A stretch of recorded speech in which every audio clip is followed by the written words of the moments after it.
दोस्तों, रोज़ की तरह आने लिखने ब्लॉग में सबका हार्दिक स्वागत है। सबके मंगल व की कामना के साथ बड़ों को मेरा सादर नमस्कार, छोटों को मेरा आशीर्वाद। में ठीक हूँ, आशा करता हूँ कि आप ठीक होंगे। रामचरितमानस के अयोध्याकांड के कल के प्रसंग में दोस्तों, भगवान श्री रामचंद्र जी का आश्रम शांत रस रूपी पवित्र जल से परिपूर्ण समुद्र के समान है और जनक जी की सेना जब चित्रकूट के वन पर पहुंचती है तो मानो करुणा यानी करुणा रस की नदी का प्रवाह हो जाता है, ऐसा अनुभव होता है। यानी शांत रस में जब करुणा रस का समावेश हो जाता है तो इस प्रकार का स्वरूप परिवेश वन में, चित्रकूट के वन में इस प्रकार का माहौल, अवध वहाँ जहाँ राम निवासु भगवान रामचंद्र जी जहाँ रहते हैं, जहाँ उनका वास होता है, जहाँ वह विराजते हैं, वहाँ हमेशा अवध का जैसा समावेश हो जाता है, परिवेश हो जाता है, जिसे श्री रघुनाथ जी उस आश्रम रूपी शांत रस के समुद्र में मिलाने के लिए पूर्ण भावों से समर्पित हैं, कृतकृत्य हैं। और जनक जी ने वहाँ पर प्रवेश करके अपार शांत भावों का जो समावेश किया। तो कल के प्रसंग में दोस्तों, जनक जी का आगमन सुनकर अयोध्या का सारा समाज हर्षित हो गया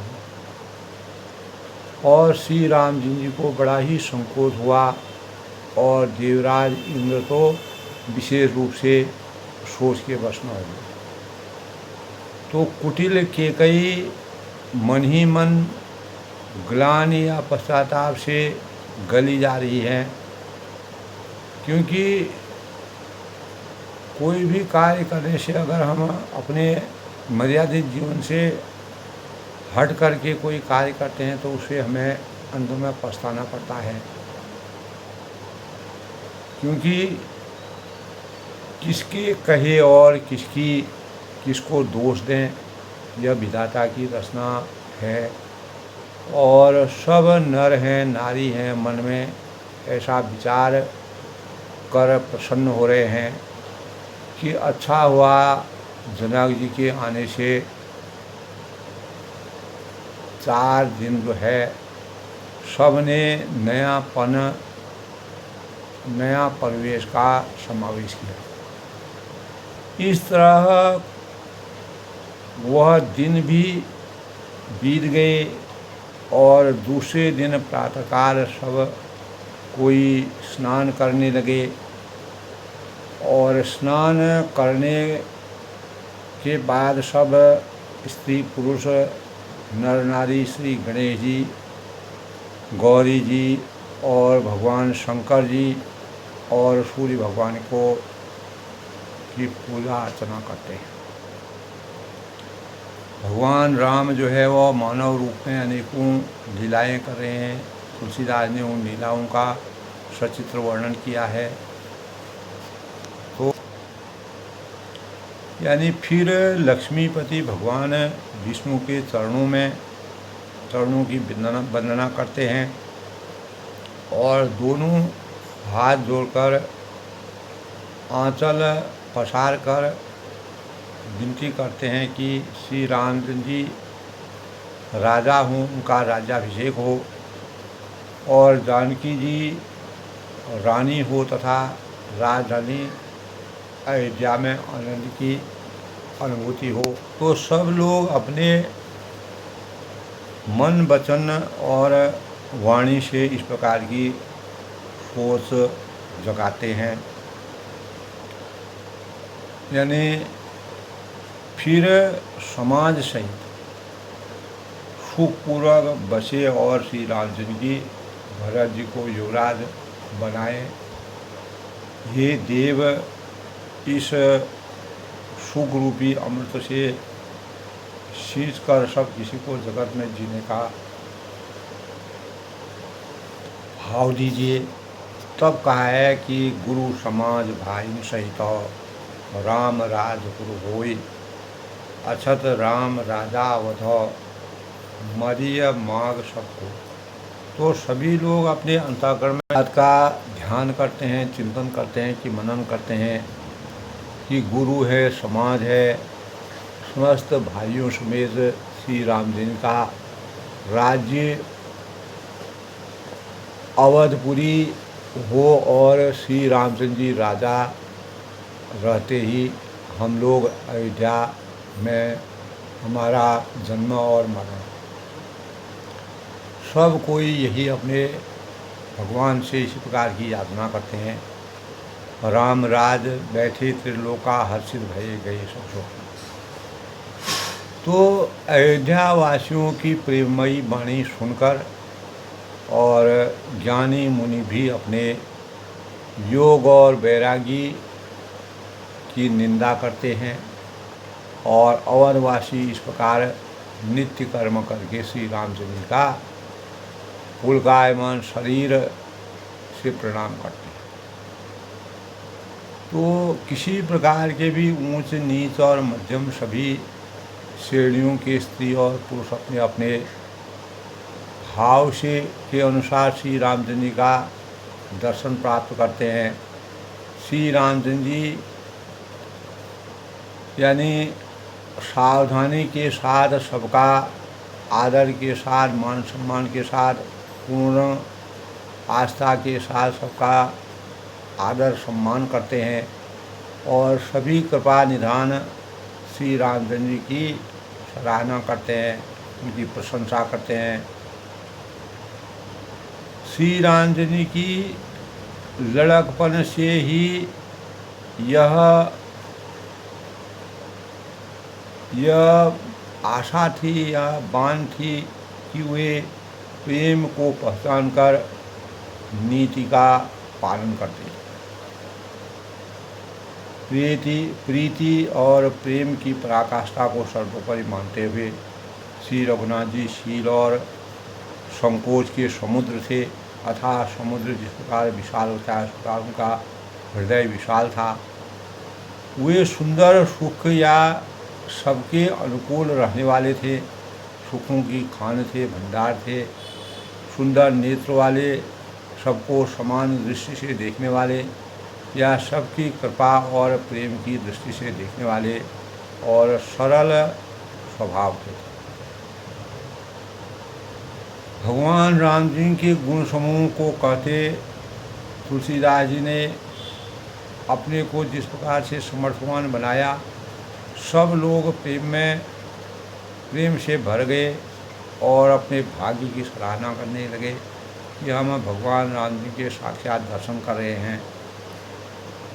इस संसार में, इस जगत में, इस संसार महानाट्यशाला में हमारे समान पुण्य की बड़ी पूंजी वाले थोड़े ही हैं जिन्हें श्री राम जी ने अपना करके जानते हैं। वे मेरे हैं ऐसा जानते।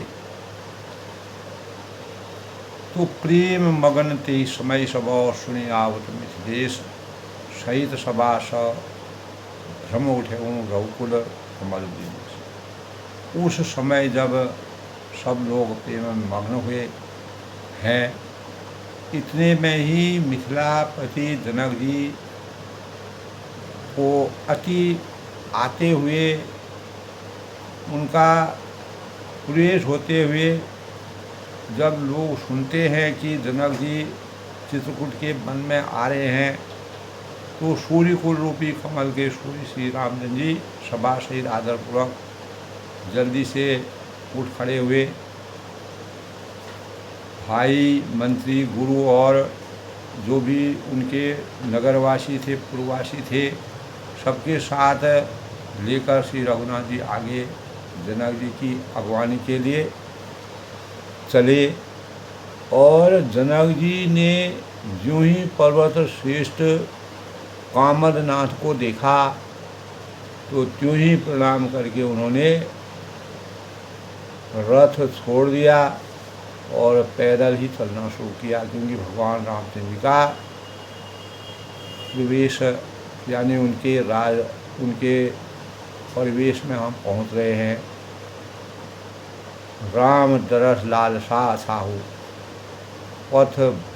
पथ श्रम लेशु कलेश न काहू मन तह जहाँ रघुबर वैदेही बिनु मन तन दुख सुख सुख की। कल के प्रसंग में था दोस्तों कि श्री रामचंद्र के दर्शन की लालसा अर्थ धर्म काम मोक्ष की प्राप्ति के लिए और उत्साह के कारण किसी को रास्ते में थकावट नहीं होती है। सब अनेकों क्लेशों से, दुखों से, सब झंझटों से दूर होते हैं। मन तो वहाँ है जहाँ श्री राम और जानकी जी हैं, और बिना मन के शरीर के दुख सुख की सुध किसको रहती है, सब बेसुध हो जाते हैं। भगवान राम के जीवन के ऊपर सब समर्थवान हो जाते हैं। भगवान राम के दर्शनों की अभिलाषा सबके अंतःकरण में विराजमान हो जाती है। तो जनक जी के इस प्रकार चले आ रहे हैं, इस प्रकार के प्रसंग को अपने मन में ध्यान आकर्षित करते हुए भगवान श्री रामचंद्र ने पूरे समाज सहित उनकी बुद्धि प्रेम में मतवाली हो रही है। सब लोग प्रेम के धारा में और मधुर रस में सन गए हैं, और निकट आते देखकर सब प्रेम से भर जाते हैं, आनंदित हो जाते हैं और आदरपूर्वक आपस में एक दूसरे से मिलने लगे। तो जनक जी की वशिष्ठ जी आदि अयोध्यावासी जो थे मुनियों के चरणों में वंदना करने लगे। जनक जी जैसे जैसे वह समीप पहुँचे, मुनि वशिष्ठ जी जो कुलगुरु थे और उनके साथ सदानंद मुनि थे जो मिथिला के कुलगुरु थे। तो वशिष्ठ जी अवध के कुलगुरु थे और सदानंद जी मिथिला के कुलगुरु थे। तो जनकपुरवासी यानी सतानंद सहित ऋषियों को प्रणाम किया। फिर भाइयों सहित श्री रामचंद्र ने राजा जनक जी से मिलकर उन्हें समाज सहित अपने आश्रम को, भगवान राम जनक जी को समस्त जनों सहित अपने आश्रम की तरफ ले गए। तो आश्रम सागर शांत रसो पूर्ण पावक पात।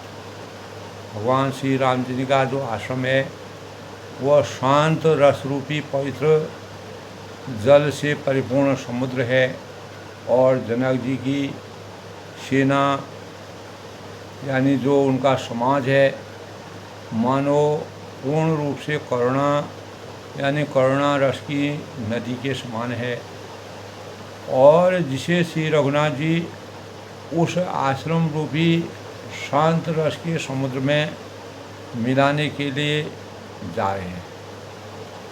तो इस प्रकार कल के प्रसंग में जनक जी का जब प्रवेश होता है तो किस प्रकार के प्रेम भावों की पराकाष्ठा होती है।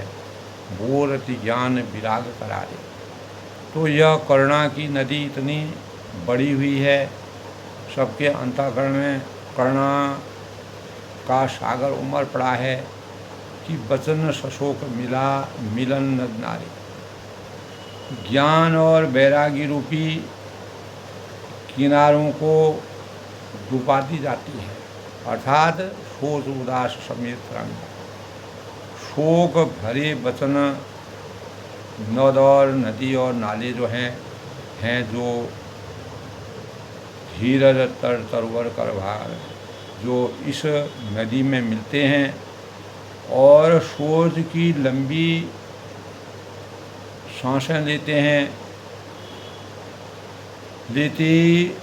वायु के झकोरों से उठती हुई जो तरंगें हैं वह धैर्य रूपी किनारे से उत्तम वृक्षों को तोड़ रही है, इस प्रकार का शास्त्र। विषम विषाद तोरावती धारा, भय भ्रम भवर अवर्त अपारा, केवट बुध विद्या बड़ी नावा, सकय न खेय एक नहीं भावा। यानी अर्थात यानी भयानक जो विषाद है, जो शोक है, ही उन नदी की तेज धारा के समान हो गई हैं। भय और भ्रम यानी मोह ही उसके असंख्य भंवर और चक्र हैं। विद्वान मल्लाह है, तुलसीदास ने बड़ा ही विचित्र वर्णन किया है। और विद्या ही बड़ी सी नाव है। तो सभी चीज़ों की समीक्षात्मक वर्णन करते हुए तुलसीदास जी ने यानी जनक जी के आगमन पर चित्रकूट के वन की शोभा का जो वर्णन किया है, परंतु वे उसे खे नहीं सकते हैं, अर्थात उसको नहीं चला पाते हैं।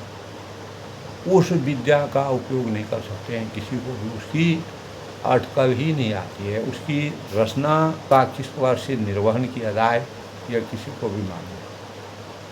वन चर कोल किरात विचार, वन में विचरने वाले अनेकों कोल हैं, किरात हैं, उनके साथ यात्री के समान हैं।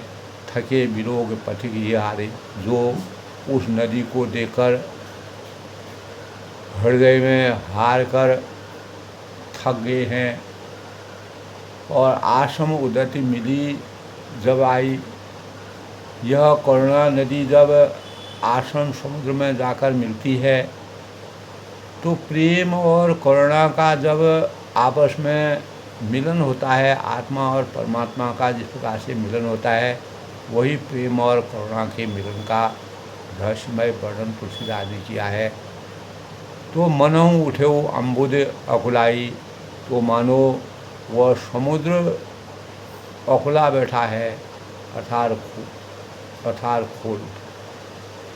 शोक विकल दो राज समाचार, रहा न ज्ञान न धीरज। और दोनों राज समाज यानी एक तरफ से जनकपुरवासी मिथिलापुरवासी, दूसरी तरफ से अवधवासी शोक से व्याकुल हो गए। और भूप रूप गुणशील सराही, किसी को न ज्ञान रहा, न धीरज रहा, न लाज रही, सब लोग भूल गए।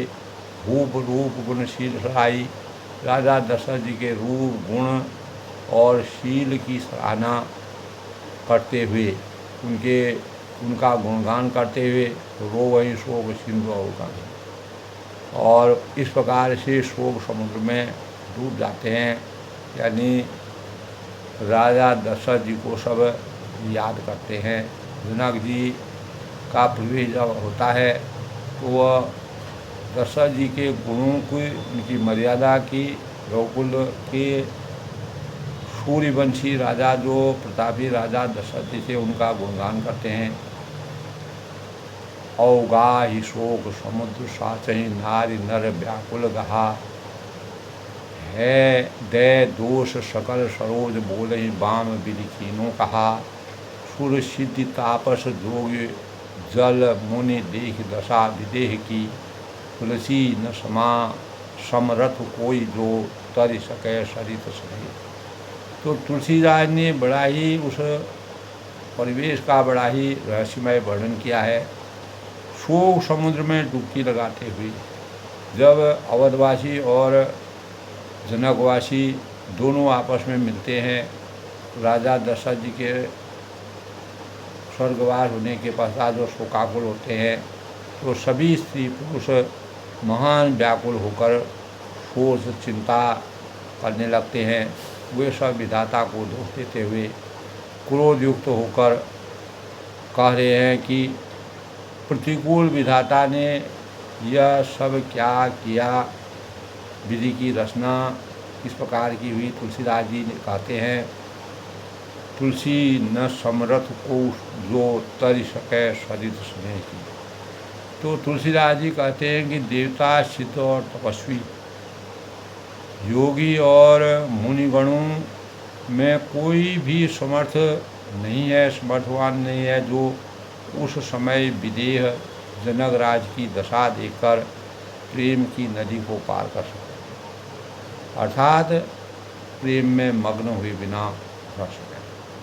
सब लोग प्रेम के आशान्वित होते हैं कि अमित जहाँ तहाँ लोगन मुनिवरन किए अमित उपदेश, कहूँ वशिष्ठ विदेह मना विदेह सना धीरज धरियो नहीं। तब वशिष्ठ जी जो उनके कुलगुरु थे, ज्ञान के पिपासु थे, मर्यादा और पुरानी कथाओं, कहानियों, प्रेरणादायक बातों से सबके मन को, हृदय का परिवर्तन करते थे। तो जहाँ तहाँ श्रेष्ठ मुनियों ने लोगों को अपरिमित उपदेश दिए और वशिष्ठ जी ने विदेह यानी जनक जी से कहा कि हे राजन, आप धैर्य धारण कीजिए, जो होना था हो गया, हो गई सोई जो राम रचि राखा, को करी तरक बढ़ावी शाखा। विधाता की रचना के अनुसार सब कुछ होता है, उसको कोई बदल नहीं सकता है। और आप महान हैं, सबसे पूज्य हैं और सबके सबसे श्रेष्ठ हैं। तो आप जो है धैर्य धारण करने में समर्थवान होंगे तो सब आपके अनुसार ही कार्य करेंगे। जासु ज्ञान रवि भव निशिनाशा, वचन किरण मुनि कमल विकासा, तीन मोह ममता निराई, यह श्री राम सदैव। यानी वशिष्ठ जी ने जनक जी से कहा कि जिन राजा जनक जी का ज्ञान रूपी सूर्य जो है, भव यानी आवागमन रूपी यानी रात्रि का नाश कर देता है, उससे उनके आने से चारों ओर उजाला ही उजाला हो जाता है, प्रकाश ही प्रकाशमय बन हो जाता है। और जिनकी वचन रूपी किरणें मन रूपी कमलों को खिला देती है, आनंदित कर देती है, क्या मोह और ममता उनके निकट भी आ सकती है? नहीं आ सकती। यह तो श्री सीता जी और राम जी के प्रेम की महिमा, अर्थात राजा जनक जी की यह दशा श्री सीता जी और राम जी के अलौकिक प्रेम के कारण हुई, लौकिक मोह ममता के कारण नहीं। जो लौकिक मोह ममता को पार कर चुके हैं, यानी ताई के मोह ममता निराई, यह ऋषि राम स्नेह बढ़ाई। तो जो लौकिक प्रेम के कारण हुई, लौकिक मोह ममता के कारण नहीं, जो लौकिक मोह ममता को पार कर चुके हैं, उनसे छुटकारा पा चुके हैं, उन पर भी श्री सीताराम जी का प्रेम अपना प्रभाव दिखाए बिना नहीं जाता। जब तक भगवान की महिमा का स्वरूप सबको ज्ञात नहीं होता है, तो विषयी साधक सिद्ध सयामी। इसलिए विषयी है, अनेक भौतिक आस्थाओं से विराजित जो लोग हैं, जो साधना, जो भगवान की साधना में तल्लीन रहते हैं, और ज्ञानवान सिद्ध सयामी, जो ज्ञानवान और सिद्ध पुरुष हैं। त्रिविध जीव जग वेद बखाने, जगत में ये तीनों प्रकार के जीव, वेदों में इनकी महान गणना की जाती है, वेदों में इनका गुणगान किया जाता है। राम स्नेह सरस मन जासु। और इन तीनों में जिनका चित्त भगवान श्री राम जी के स्नेह के से सरस या सरासर रहता है, उनके स्वरूप में विराजमान रहता है, साधुओं की सभा में उसी का बड़ा आदर होता है, उसी का मान सम्मान होता है, सज्जनता वहीं विराजमान होती है, साधु लोग उनकी प्रशंसा करते हैं। और सो न राम प्रेम बिनु, ज्ञान।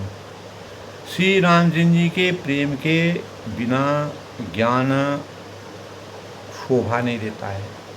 जब तक भगवान राम जी से वास्तविक प्रेम नहीं होगा तब तक हमारे ज्ञान की कोई शोभा नहीं होगी, उसका सम्मान नहीं होगा। कर्णधार बिनु जिमि जल जानू, जैसे कि कर्णधार के बिना जहाज यानी वशिष्ठ जी के विदेह राज या जनक जी को बहुत प्रकार से समझाया बुझाया, अनेक मुनि बहुविधि विदेह समझाए, नीति और मर्यादा के बारे में समझाया। तदंतर राम घाट सब लोग नहाए। तदंतर सब लोगों ने राम जी के घाट पर स्नान किया, भगवान का नाम लिया, पवित्रता का अनुभव किया और पूर्ण रूप से पावनता की प्राप्ति की। सकल शोक संकुल नर नारी, स्त्री हैं पुरुष हैं, सब शोक से पूर्ण थे। सो बासर बीते बिनु खारी, वह दिन बिना ही जल के बीत गया, अर्थात निर्जला। उस दिन निर्जल सब रहे, किसी ने किसी चीज़ को भोजन की बात तो दूर रही, किसी ने भी जल तक नहीं ग्रहण किया।